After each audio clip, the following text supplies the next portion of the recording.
আসসালামু আলাইকুম। বাংলাদেশ বেতার সিলেট সংবাদ পড়ছি শাহনাজ পারভীন। কোনো ধরনের অপ্রীতিকর ঘটনা ছাড়াই ষষ্ঠ উপজেলা পরিষদ নির্বাচনে সিলেট বিভাগের 11টি উপজেলায় ভোট গ্রহণ সম্পন্ন হয়েছে গতকাল। সকাল 8টা থেকে বিকেল 4টা পর্যন্ত বিরতিহীনভাবে ভোট গ্রহণ অনুষ্ঠিত হয়। সিলেট সদর উপজেলা পরিষদ নির্বাচনে চেয়ারম্যান পদে জেলা আওয়ামী লীগের সহসভাপতি অধ্যক্ষ মোহাম্মদ সুজাত আলী রফিক বিজয়ী হয়েছেন। তিনি কাপ ব্রিজ প্রতীক নিয়ে প্রতিদ্বন্দ্বী প্রার্থীর চেয়ে প্রায় দ্বিগুণ ভোট পেয়েছেন। উপজেলার ৬২টি ভোট কেন্দ্রের মধ্যে ৬১টিতে সুজাত আলী রফিক পেয়েছেন ২৩,২৬৭টি ভোট।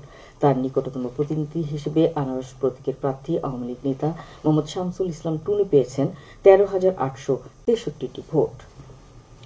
সিলেটের দক্ষিণ সুরমা উপজেলা পরিষদ নির্বাচনে চেয়ারম্যান পদে উপজেলা আওয়ামী লীগের যুগ্ম সাধারণ সম্পাদক মোহাম্মদ বদরুল ইসলাম বেসরকারিভাবে বিজয়ী হয়েছেন।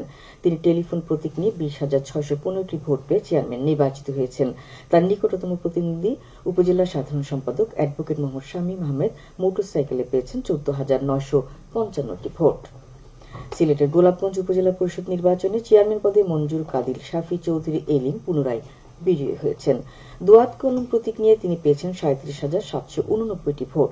তার নিকটতম প্রতিদ্বন্দ্বী আবু সুফিয়ান উজ্জ্বল আনারস প্রতীক নিয়ে পেয়েছেন ২৯,০১৭টি ভোট।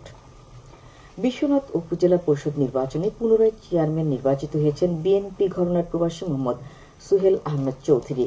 তিনি কাপ ব্রিজ প্রতীক নিয়ে পেয়েছেন ১৩,৪৩৪টি ভোট। তার নিকটতম প্রতিদ্বন্দ্বী আওয়ামী লীগ সমর্থক গিয়াসউদ্দিন আহমেদ আনারস প্রতীকে ১২,৮৫০টি ভোট পেয়েছেন। সুনামগঞ্জ উপজেলা পরিষদ নির্বাচনে দিরাই উপজেলা আওয়ামী লীগ সাধারণ সম্পাদক প্রদীপ রায় প্রথমবারের মতো চেয়ারম্যান নির্বাচিত হয়েছেন। তিনি দোয়াত কলম প্রতীকে পেয়েছেন ৩০,৪৫২টি ভোট। তার নিকটতম প্রতিদ্বন্দ্বী উপজেলা যুবলীগের সভাপতি রঞ্জন রায় ঘোড়া প্রতীকে পান ১৯,৯৩৬টি ভোট। এদিকে শাল্লা উপজেলা পরিষদ নির্বাচনে চেয়ারম্যান পদে প্রবীণ রাজনীতিবিদ অবনী মোহন বিজয়ী হয়েছেন। তিনি ঘোড়া প্রতীক নিয়ে পেয়েছেন ২৪,৪৩২টি ভোট। তার নিকটতম প্রতিদ্বন্দ্বী উপজেলা বিএনপি গণেন্দ্র চন্দ্র সরকার আনারস প্রতীকে পেয়েছেন ১৫,৪৭৭টি ভোট। মৌলভীবাজারের জুড়ি উপজেলা পরিষদ নির্বাচনে চেয়ারম্যান পদে কিশোর রায় চৌধুরী মনি বিজয়ী হয়েছেন। তিনি কাপ ব্রিজ প্রতীকে ১৯,৯১৮টি ভোট পেয়েছেন। তার নিকটতম প্রতিদ্বন্দ্বী এম এস মঈদ ফারুক আনারস প্রতীকে পেয়েছেন ১৫,১৮৮টি ভোট। এদিকে বড়লেখা উপজেলা পরিষদ নির্বাচনে বেসরকারিভাবে আওয়ামী লীগ নেতা আজিরউদ্দিন বিজয়ী হয়েছেন। মোটরসাইকেল প্রতীকে আজিরউদ্দিন পেয়েছেন ৩২,৯১৬টি ভোট।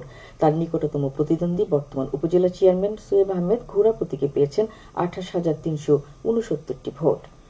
হবিগঞ্জের আজমিরীগঞ্জ উপজেলা পরিষদ নির্বাচনে চেয়ারম্যান পদে মোহাম্মদ আলাউদ্দিন নির্বাচিত হয়েছেন। তিনি কাপ ব্রিজে প্রতীকে ১৫,১৮২টি ভোট পেয়ে বেসরকারিভাবে নির্বাচিত হয়েছেন। তার নিকটতম প্রতিদ্বন্দ্বী মোহাম্মদ আলী আমজাদ তালুকদার পেয়েছেন ১২,৫০৩টি ভোট। এদিকে বানিয়াচং উপজেলা পরিষদ নির্বাচনে চেয়ারম্যান পদে উপজেলা আওয়ামী লীগের সাবেক সাধারণ সম্পাদক ইকবাল হোসেন খান নির্বাচিত হয়েছেন। ইকবাল হোসেন খান আনারস প্রতীকে ৪২,৪৩৩টি ভোট পেয়ে বেসরকারিভাবে নির্বাচিত হয়েছেন। তার নিকটতম প্রতিদ্বন্দ্বী হবিগঞ্জ জেলা যুবলীগের সভাপতি ও বর্তমান চেয়ারম্যান আবুল কাশেম চৌধুরী মোটরসাইকেলে পেয়েছেন ৩১,৮০৩টি ভোট।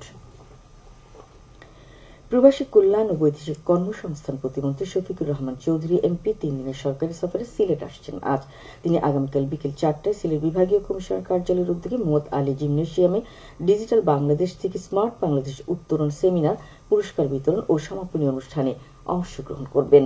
পরে সন্ধ্যা ৭টায় ওসমানীনগর ইউনিক স্পোর্টস ইনডোরের উদ্বোধনী অনুষ্ঠানে প্রধান অতিথি হিসেবে উপস্থিত থাকবেন।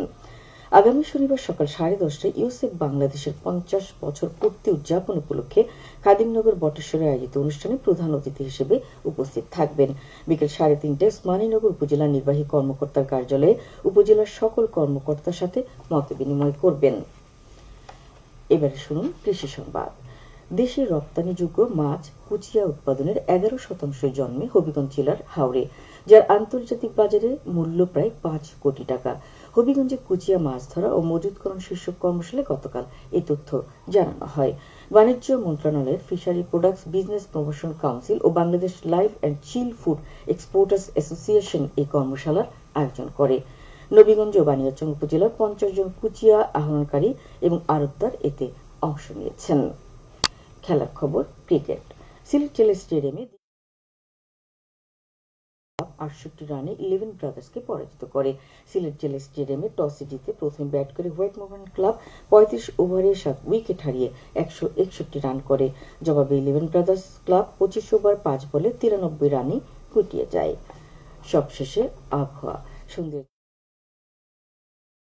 এলাকায় আজ কোনো সতর্ক বাণী নেই এবং কোনো সংকেত দেখাতে হবে না। আজ সিলেটে সূর্যোদয় হয়েছে ৫টা ১১ এবং সূর্যাস্ত যাবে সন্ধ্যে ৬টা ২৭। সংবাদ শেষ হলো। আমাদের পরবর্তী স্থানীয় সংবাদ প্রচারিত হবে বিকেল ৪টা ৩০।